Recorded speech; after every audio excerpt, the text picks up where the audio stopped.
গোলাম মারুফ ওরফে নিজুম মজুমদার ধূর্ত, বাটপার, উগ্র ও অভিশপ্ত একজন মানুষ। অনলাইনে যাকে সবাই চেনেন হার্পিক মজুমদার হিসেবে, তার আরেকটি পরিচয় হলো সে শেখ মুজিব হত্যার সাথে জড়িত চৌধুরী মোহাম্মদ ফারুকের মেয়ের জামাতা।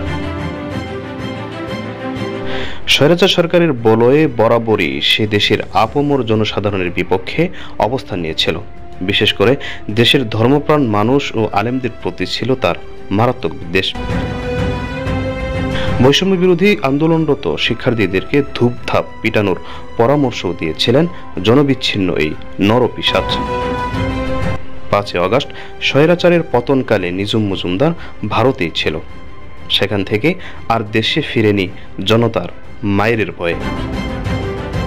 এখন সে লন্ডনে রয়েছে।